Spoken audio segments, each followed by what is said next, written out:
El tema de hoy es: ¿cuál es el verdadero camino? ¿Será que yo estoy asistiendo a una iglesia de buena doctrina, de sana doctrina?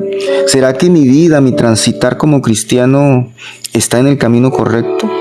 Vamos a ver tres puntos que me pueden a mí guiar y saber qué estoy haciendo yo en mi transitar de la vida cristiana. Es importante entonces que nos quedemos aquí y vamos a hacerlo punto por punto en este día.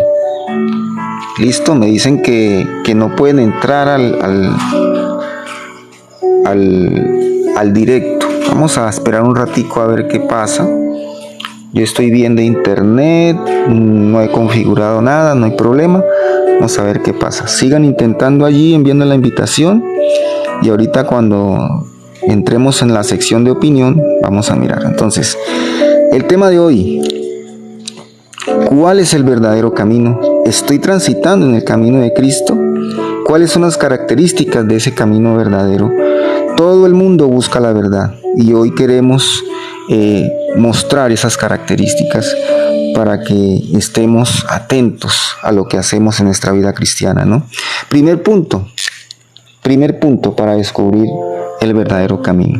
Primero, el camino en Cristo. El camino en Cristo es un camino celoso de Dios. Un camino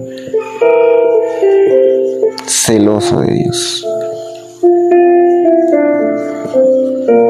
Un camino celoso de Dios, donde entendemos que usted y yo somos hijos de Dios, nada más y nada menos que hijos de Dios, cuando aceptamos a Cristo en nuestro corazón, y somos luz en el mundo. ¿Sí? Si nosotros, si usted quiere saber si anda en ese camino verdadero, en el camino de Cristo, tiene que entender que ya no somos del mundo. Y si yo he sido edificado y si yo he recibido la palabra en mi corazón, no puedo andar en el pecado. Usted y yo estamos en los caminos de Dios, donde un camino celoso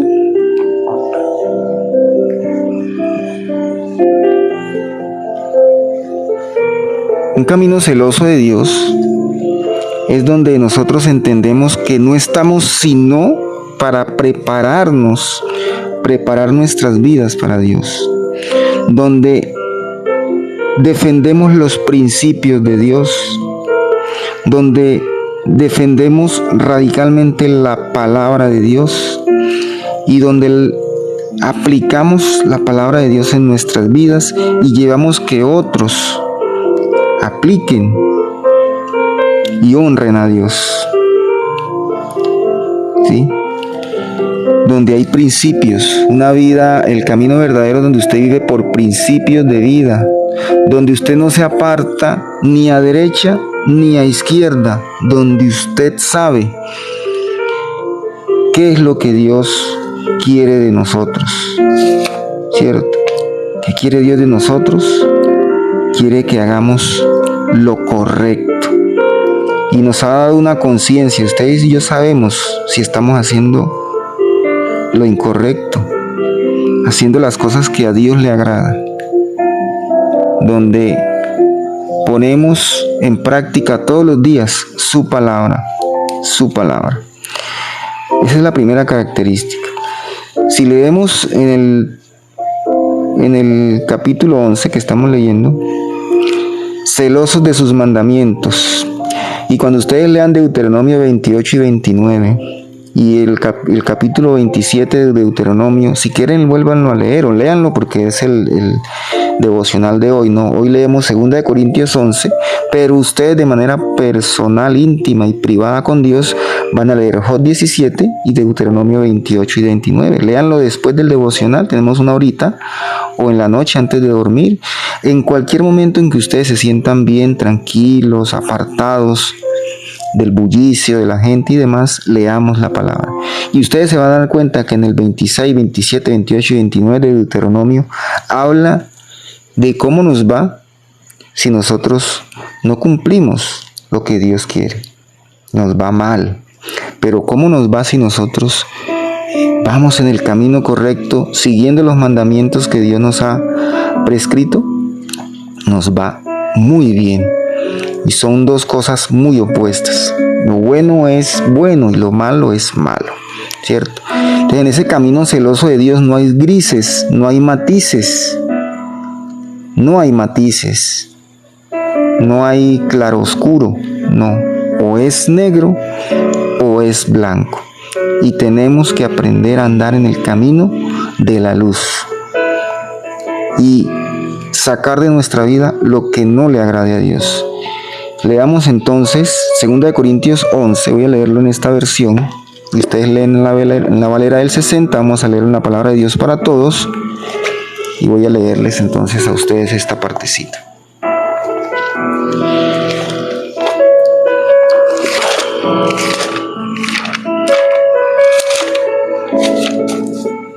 Segunda de Corintios 11. Versículo 1, 2 Corintios 11, versículo 1 y 2 dice: me gustaría que fueran pacientes conmigo incluso cuando digo tonterías. Sí, ténganme paciencia, les decía Pablo. Me preocupo por ustedes, tal como lo hace Dios, pues yo prometí entregarlos en matrimonio a un solo esposo, al que quiero presentarlos como una virgen pura. ¿Sí? Pero me temo que así como la serpiente engañó a Eva con su astucia, la mente de ustedes también se corrompan y se desvíen de la pureza y la devoción que tiene por Cristo. ¿Sí? Entonces, ¿qué dice aquí? Que también como la serpiente engañó a Eva, en el mundo seremos puestos a prueba. ¿Por qué? Porque habrán falsos profetas. 1 al 3. No me cupo acá Habrán falsos profetas y tenemos que estar muy pendientes. 2 Corintios 11, 1 al 3. Miren, pilas, amados y queridos por Dios, porque la serpiente todavía está intentando engañar con astucia, intentando poner en nuestra mente la duda para que nos desviemos del camino, ¿Y cómo es eso? ¿Cómo identificamos eso? Pues muy sencillo. En realidad es muy sencillo. Cuando se predica un Jesús que no es el Cristo. ¿Sí? Cuando se predica un Jesús que no es el Cristo. Y entonces se dice, por ejemplo,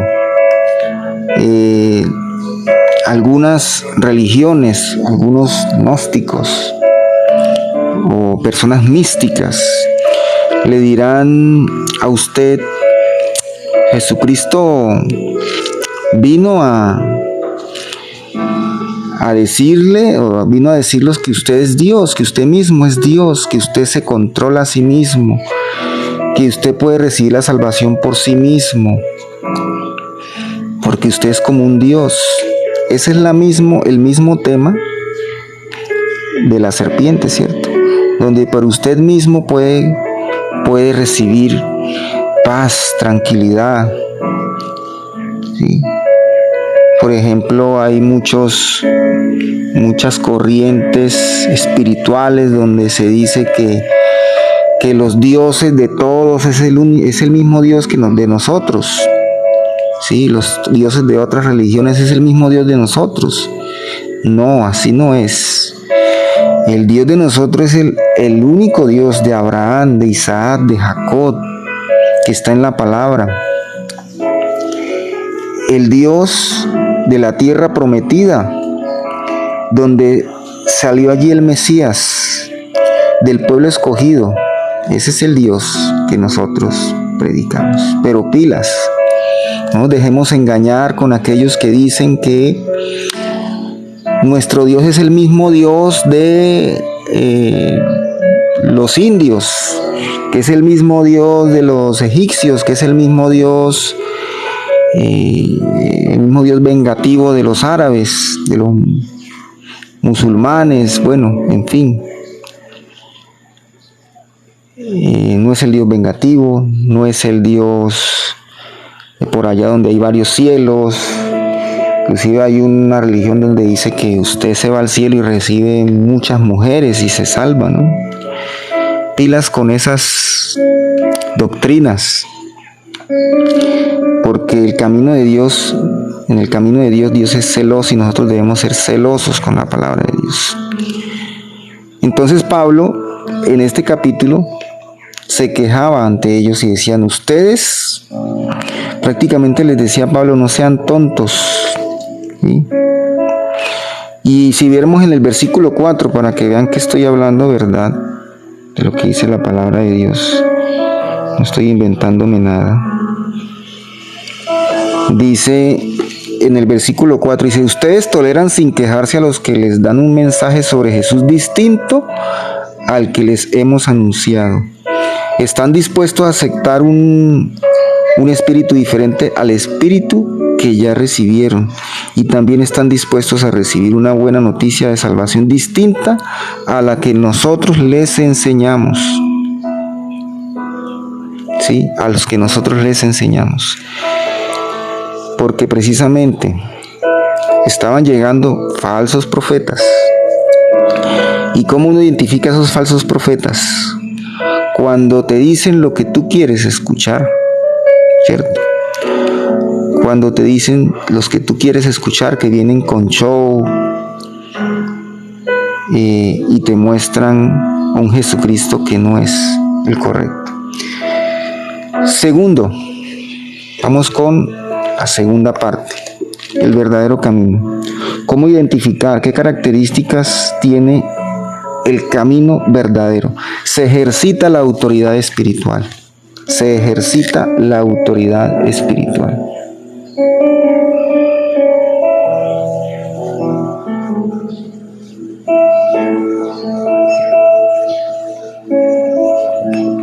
Se ejercita la autoridad espiritual.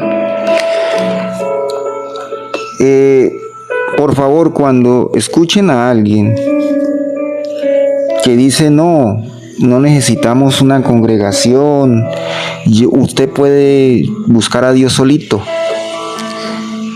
mediante la palabra, usted solito lea la palabra y no tiene que pertenecer a ninguna congregación, usted no se debe congregar con hermanos, no tiene que pertenecer a ninguna iglesia. Les digo que tengan cuidado, porque cuando uno busca a Dios solito con usted solito, caemos en muchos errores, porque nosotros, la tendencia de nuestra mente es buscar solución a todo de nuestros propios pensamientos. Y si usted se encierra en su casa todos los días y así ore usted todos los días, así usted lea la palabra de Dios, pero usted no está en la autoridad espiritual, o sea, si usted no pertenece a una congregación y usted no tiene un guía espiritual, usted mismo usted hace lo que quiere. En realidad no está haciendo lo que la palabra dice, está haciendo lo que usted quiere, porque usted puede leer la palabra y escuchar lo que usted quiere escuchar. Puede leer la palabra y si usted dice, ay, esta parte no me gusta, voy a buscar otra parte porque esta parte habla del pecado, no, voy a buscar una parte donde habla de que yo vivo en el paraíso, ¿sí?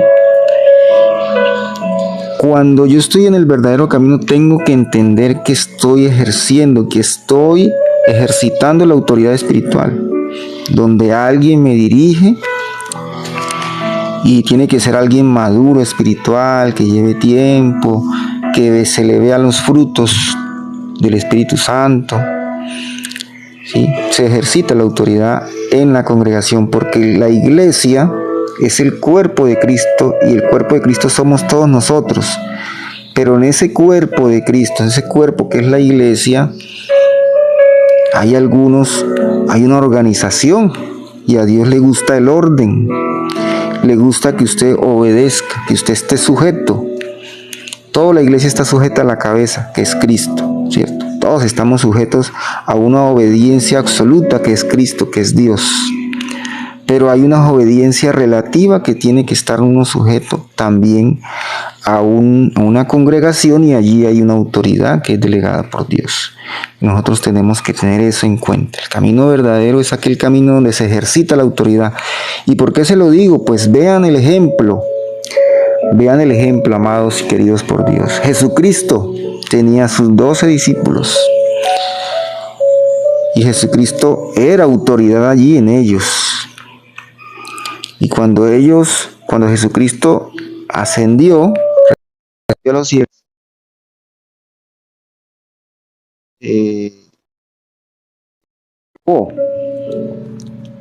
dejó a unos apóstoles, y esos apóstoles tenían sus discípulos y se ejercía la autoridad allí. Inclusive, como leímos hace poco, ¿se acuerdan que habían personas que no eran del apostolado, que no estaban en esa sujeción de autoridad en el ministerio, y que intentaron sacar demonios y el diablo les dio una pela? Cuando uno no ejercita la autoridad espiritual en nuestras vidas, somos zarandeados por el enemigo. Porque el enemigo, el diablo, reconoce la autoridad en Cristo. Pero cuando el diablo ve a una persona solita, que de por sí ya, si usted está solito y no quiere pertenecer a uno, ya está lleno de orgullo, que no quiere dejarse o sujetar a la autoridad, no quiere ser guiado. Así de sencillo. El verdadero camino, el camino de Cristo, es el camino que Cristo practicó y ejercitó, que era la autoridad, era el ejercicio de la autoridad, donde Él era el maestro, como lo reconocían, y tenía sus discípulos. Y los discípulos cayeron en muchos errores, pero ahí estaba Él para corregirlos. Y créanme, aunque los discípulos de Cristo estaban ahí, veían a Cristo, ellos cometían errores, y Cristo cada rato, el Señor Jesús les decía, los regañaba fuertemente. Si ustedes conocen cómo los regañaban, ¿no? Les decía, incrédulos, ¿hasta cuándo? ¿Cierto? Y así, muchos pasajes de la Biblia donde, sí, muchos errores. Pero si no está la autoridad allí, nosotros no caemos en cuenta de los errores que estamos cometiendo. Usted debe pertenecer a una congregación indefectiblemente. Usted debe pertenecer a una congregación. ¿Y aquí qué hacemos nosotros? Usted busca una congregación donde sea exhortado, donde sea guiado, donde usted hable sobre lo mismo que es Cristo, y quédese allí y pertenezca a una familia espiritual. ¿Sí? Y yo les digo a ustedes, no quiero que sean de mi iglesia. Si no tienen iglesia o no tienen congregación, pues los invito a mi congregación. Pero si tienen congregación, yo les digo, vayan a su congregación. Muchos me han escrito por el WhatsApp y me dicen, bueno, pastor, yo quiero que me dé un consejo. Tengo esto, tengo lo otro. Yo les doy el consejo hasta cierto punto, y de ahí lo único que les digo después es, ¿tú perteneces a una congregación? Ellos dicen, sí. ¿Estás asistiendo a la congregación? Ellos me dicen, no, estoy inactivo. Ve a la congregación, busca a tu pastor, hazle esas preguntas y recibe asistencia allí, ¿cierto?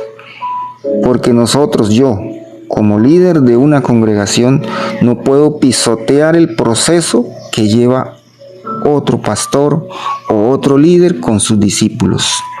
Yo no puedo pisotear o pasar por encima de los procesos que lleva cada uno de ustedes.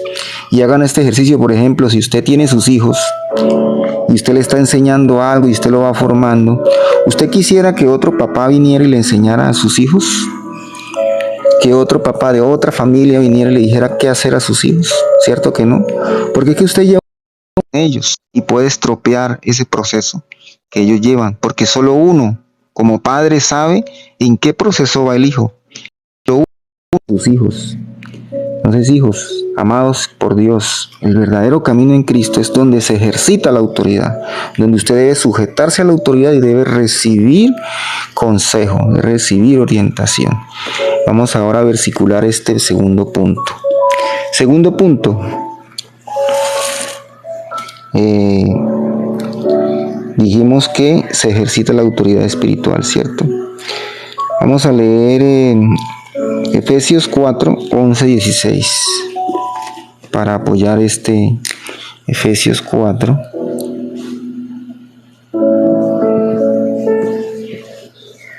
(11:16). Vamos a buscarlo acá. Efesios 4, 11, 16. Busquemos en la palabra de Efesios 4, 11, 16. ¿Qué hora es? 39. Vamos bien de tiempo. Son 3 puntos, ¿no? 1. Características. Un camino celoso de Dios, radical con las cosas del mundo. 2. Se ejercita la autoridad espiritual, donde usted está sujeto a una autoridad. Yo sé que a muchos no le agradan este punto de la autoridad. ¿Y por qué a veces no nos agrada la autoridad? Porque es que de ahí partió el pecado original, ¿no? De la gente no quiere ser guiada, no quiere obedecer. Efesios, Corintios, Gálatas, Efesios. Efesios 4, del 11 al 16.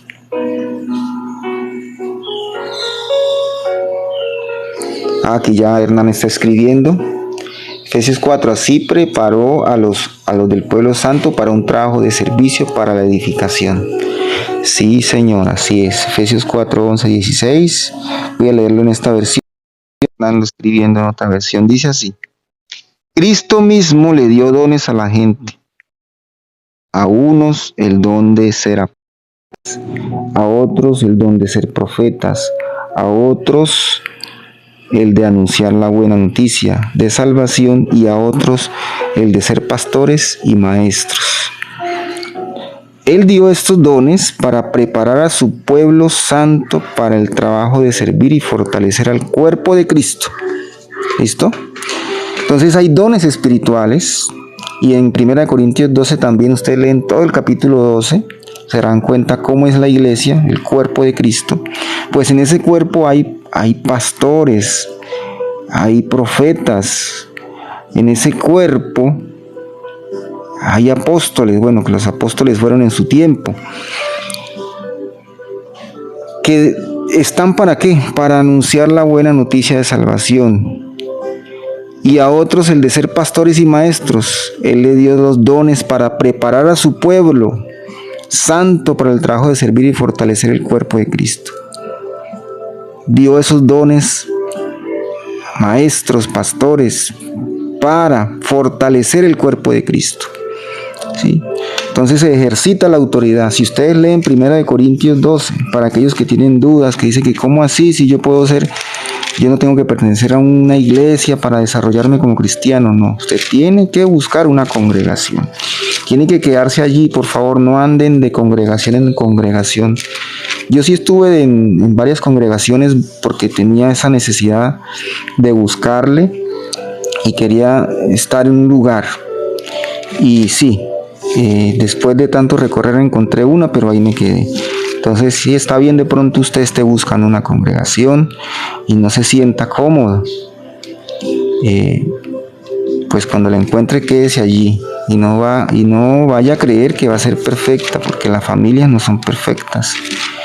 Cosas que no te van a gustar, pero hay que seguir la buena doctrina, Padre, Hijo y Espíritu Santo, y ser edificados y ejercer la autoridad allí.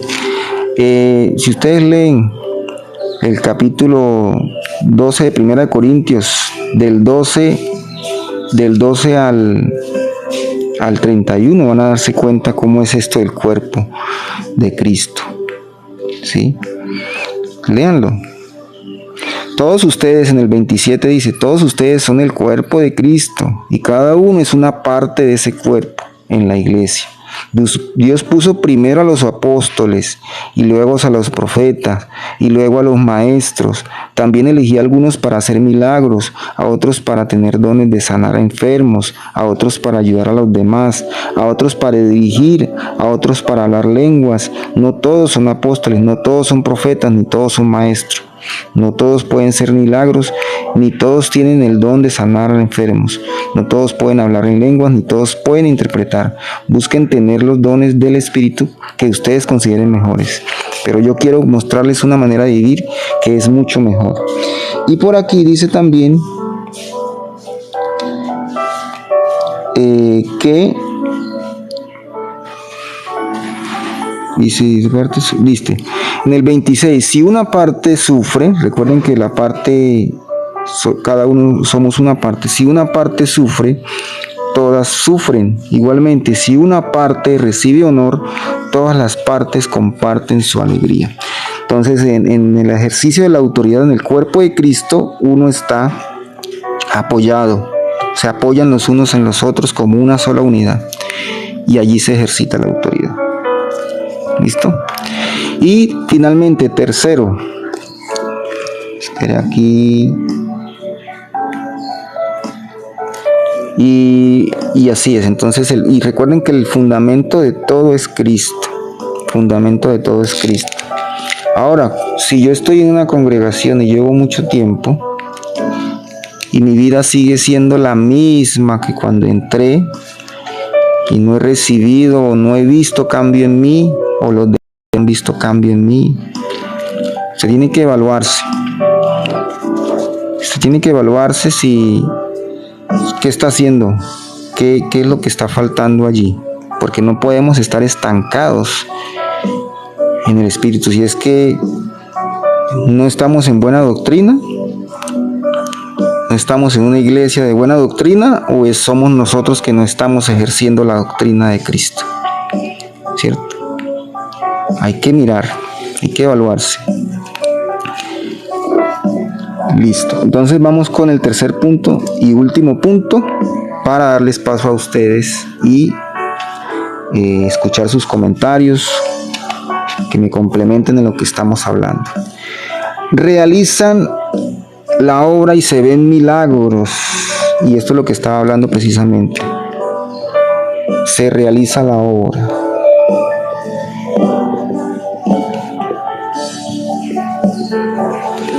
Se realiza la obra, el plan de Dios se ejecuta en el verdadero camino, en el camino cristiano, en su camino, en su desarrollo como cristiano. Usted tiene que experimentar. Si usted no experimenta la sanidad, si usted no experimenta el amor, si usted no experimenta y si usted no ve cambios en su vida, estamos haciendo las cosas mal. Es que tenemos que ver. Y no es que yo les diga, es que la vida cristiana es más fácil. No, la vida cristiana es un camino de gigantes, donde usted va poco a poco desafiando con osadía y derrumbando gigantes. El camino difícil es el camino de Dios. La puerta estrecha es el camino que Dios quiere. No el camino amplio, no la puerta amplia. Siempre cuando usted tenga una decisión, tenga que tomar una decisión entre dos opciones, no vaya por la opción fácil, no vaya por la opción de los atajos, vaya por la opción donde es más difícil, porque hay más frutos y será mayor la cosecha. Será mayor la cosecha. ¿Dónde se ve eso? Y en mi vida, cuando yo voy en el camino de Dios, veré señales, prodigios, maravillas en el Espíritu Santo de Dios. ¿Sí? Yo tengo que verlo. ¿Cómo va mi familia? Miren, yo desde que estoy congregado, donde yo estoy congregado, Sé que es el camino porque mi familia ha cambiado. Yo he cambiado y no sé, o sea, no me imagino dónde estuviera yo si no fuera por el camino de Cristo. ¿Dónde estuviera yo? Ya les he contado mis testimonios de vida por este canal. Pero usted hágase la pregunta, ¿dónde estuviéramos si no estuviéramos en Cristo Jesús? Y no estuviéramos recorriendo las sendas del Señor. ¿Sí? Entonces, téngalo presente. Se realiza la obra en la tribulación, en las dificultades. Dios va haciendo la obra en mí y yo voy creciendo a pesar de las dificultades.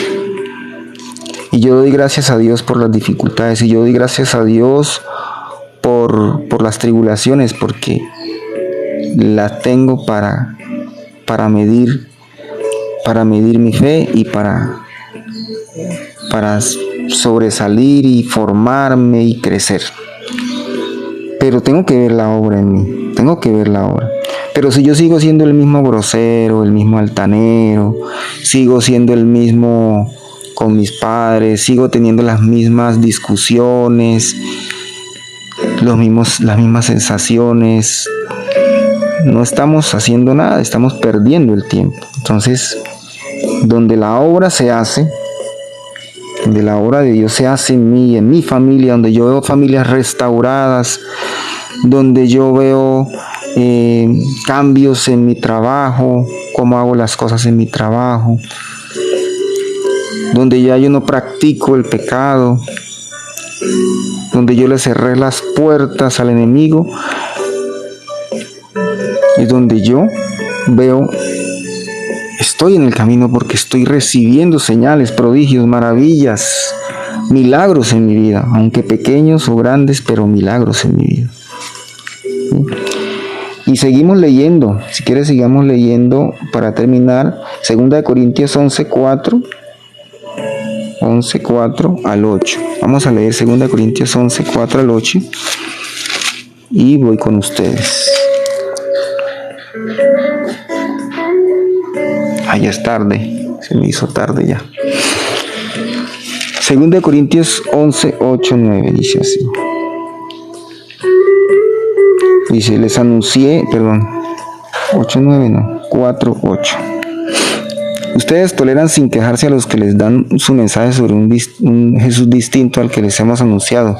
Están dispuestos a aceptar un espíritu diferente al espíritu que ya recibieron, y también están dispuestos a recibir una buena noticia de salvación distinta a la que nosotros les enseñamos. Yo creo que nada soy inferior a esos superapóstoles que han venido a ustedes. Quizás no tengan gran habilidad para hablar, pero quizás no tenga yo gran habilidad para hablar, pero no me falta conocimiento, y eso se los hemos demostrado claramente en todas las formas visibles. Les anuncié la buena noticia de Dios sin cobrarles nada. Me humillé para que ustedes fueran engrandecidos. ¿Piensan que hice mal? Les quité dinero a todas otras iglesias cuando acepté que me pagaran para poder servirles a ustedes. Mientras estuve con ustedes y tuve necesidad, no fui una carga para ustedes, porque los hermanos que vinieron a Macedonia me ayudaron con lo que necesitaba. Seguiré tratando, como hasta ahora, de no ser ningún modo carga para ustedes, ya que en verdad en Cristo está conmigo. Nadie en toda Acaya podrá evitar que me sienta orgulloso de esto. ¿Creen que digo esto porque no los quiero? Dios sabe que los amo mucho. Bueno, aquí Pablo exhortaba a la iglesia. Decía, ¿cómo es posible que ustedes crean en esos apóstoles que vienen con palabras bonitas, que vienen pidiéndoles dinero y ustedes le aceptan? ¿Sí? Y yo que vengo, ¿cierto? No he sido carga para ustedes, soy más que ellos, y no por jactarme, dice él, soy más que ellos porque soy judío. Bueno, aquí en adelante en el 16 dice eso, ¿no? No es por presumir de mí mismo. En el 17, actúo como un tonto y no con la autoridad. Mucha gente presume de su vida en el mundo, entonces yo también seré presumido. Ustedes son inteligentes, pero con gusto soportan a los tontos. Yo sé que tendrán paciencia porque ustedes soportan a quienes los esclavizan y a quienes los explotan. Tienen paciencia con quienes los toman bajo su control. Son tolerantes también con los que se creen mejores que ustedes y hasta con los que les dan bofetadas. Dan vergüenza decirlo, No los pudimos tratar a ustedes como lo que hacen ellos, porque fuimos demasiado débiles. Si alguien se atreve a presumir, yo también lo haré, aunque sé que estoy diciendo una tontería. ¿Son ellos hebreos? Yo también lo soy. ¿Son ellos israelitas? Yo también. ¿Son descendientes de Abraham? Yo también. ¿Sirven a ellos a Cristo? Yo les sirvo más. Parezco un loco hablando así. Yo he trabajado mucho más que ellos, he estado más veces en prisión, he soportado más azotes que ellos y muchas veces he estado en peligro de muerte. En 5 ocasiones los judíos me castigaron con 39 azotes. 3 veces me golpearon con palos, una vez casi me matan a pedradas, 3 veces estuve en naufragios, una vez tuve que pasar todo un día y una noche perdido en medio del mar. He viajado de aquí para allá continuamente, he estado en peligro en los ríos, en peligro de ladrones, en peligro de causa de mis compatriotas y de los que no son judíos. Entonces se ejercita, se hace la obra del Señor, se hace la obra del Señor. Entonces Pablo era un hombre que era era digno de Dios. Y la iglesia de Corinto, algunos no, llegaba a cualquier tonto, como decía Pablo, ¿cierto? Cualquier tonto con cualquier tontería y les mostraba un Jesucristo que no era, y hacían caso. Y les pedían plata y hacían caso. Y les decían que hasta les maltrataban y ellos hacían caso, ¿cierto? Entonces ahí está esa parte. Segunda de Corintios, lean todo el Segunda de Corintios 11 y verán la exhortación de Pablo, que él defendía su obra, defendía su apostolado. Bueno, entonces, amados, aquí los dejo. Continúo con ustedes.